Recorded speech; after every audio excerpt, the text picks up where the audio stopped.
सुबह सवेरे लेकर तेरा नाम प्रभु, करते हैं हम शुरू आज का काम प्रभु, करते हैं हम शुरू आज का काम प्रभु।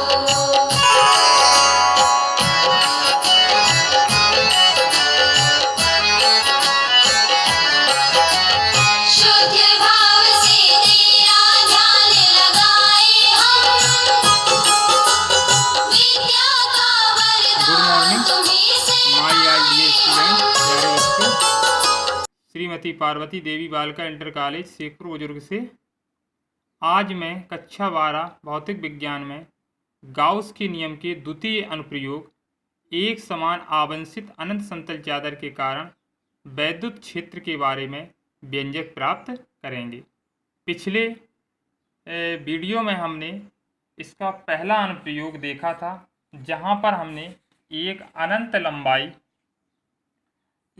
लंबाई के एक समान आवेशित सीधे तार के कारण वैद्युत क्षेत्र की तीव्रता के कारण जो वैद्युत क्षेत्र था उसका व्यंजक प्राप्त किया था। तो आज हम देखते हैं अपना दूसरा अनुप्रयोग। होता क्या है इसमें, एक कोई तार जो समतल चादर के संपर्क में है, जिसके 3 पृष्ठ होते हैं S1, S2 व S3, जहाँ पर S1 और S2 दोनों पृष्ठ आपके कैसे होंगे, समतल पृष्ठ पर होंगे, जबकि जो बीच का है ये होगा आपका वक्राकार पर। तो जो S3 पर देखते हैं हम, तो X3 पे हमें दिखाई क्या दे रहा है कि इसमें जो dA वेक्टर है आपका जो क्षेत्रफल सदिश है और जो वैद्युत क्षेत्र की तीव्रता है ये 90 डिग्री पर काम करती है।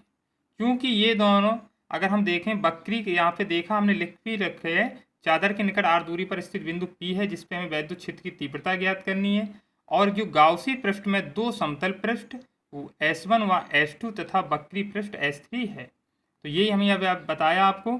अब हम देखें अगर वक्री पृष्ठ S3 पर देखें तो क्षेत्रफल अवयव dA के लिए क्षेत्रफल सदिश dA वेक्टर, ये dA वेक्टर दिखाई दे रहा है आपको, तथा वैद्युत क्षेत्र E, ये वैद्युत क्षेत्र ही दिखा रहा, ये दोनों एक दूसरे पर लंबवत हैं।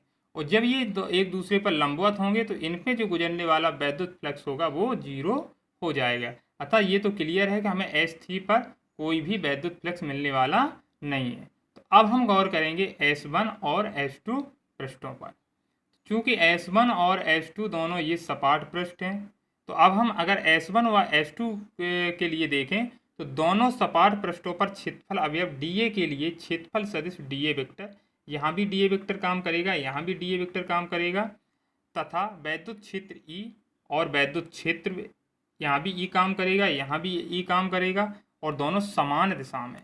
जब ये दोनों समान दिशा में है तो इनका जो फाई निकलेगा, क्योंकि फाई फर्स्ट और सेकंड को दोनों को ऐड करके बनेगा, तो ये बन जाएगा आपका फाई बराबर फाई 1 प्लस फाई 2। अगर हम फाई पूरा टोटल निकालें इसमें वैद्युत क्षेत्र, तो ये दोनों के ऐड के बराबर हो जाएगा।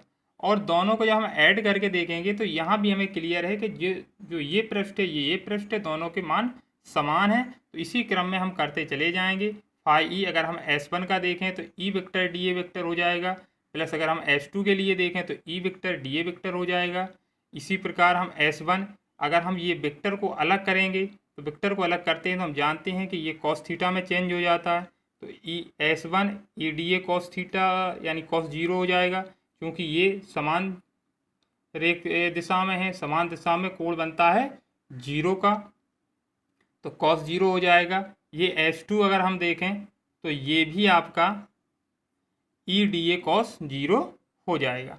तो इसी क्रम में अगर हम अब आगे देखें फाई ई बराबर, इसमें देखें पहले में E नियतांक है, यहाँ भी E नियतांक है, तो E को हम यहाँ पे समाकलन से इंटीग्रेशन से बाहर करेंगे, तो जब ये बाहर करेंगे तो E S1 dA हो जाएगा, ये भी E बाहर हो जाएगा, तो S2 का ये dA हो जाएगा। समझ में आ रहा होगा।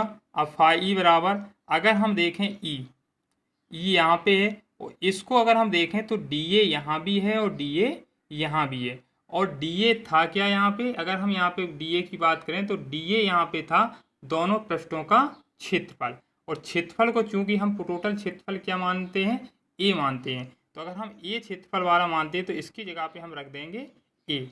जब डी ए की जगह पे ए आ जाएगा तो ए ई इंटू ए बराबर ई ए, यहाँ भी ई इंटू ए बराबर ई ए।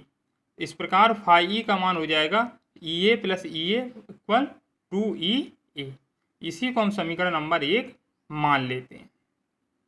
लेकिन अगर हम अब देखते हैं कि इसमें हमें प्रयोग किसका करना है, गाउस के नियम का, तो गाउस की प्रमेय का यहीं पे हम यूज करते हैं। तो जब गाउस की प्रमेय का यूज करेंगे तो ये बन जाएगी आपकी फाई ई बराबर 1/एप्सिलॉन0 इंटू गाउसी पृष्ठ द्वारा घेरा गया कुल आवेश।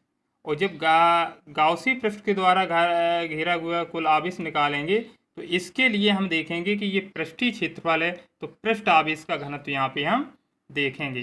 तो पृष्ठ आवेश का घनत्व जो सिग्मा से लिखते हैं वह होता है सिग्मा बराबर Q/A।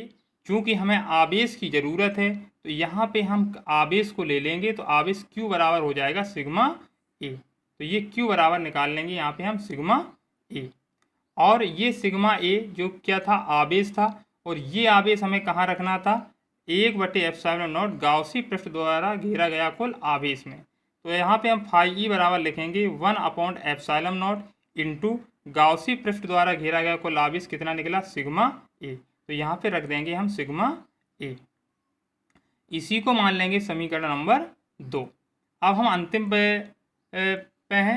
पद पर हैं, तो यहाँ पे देखेंगे समीकरण 1 और 2।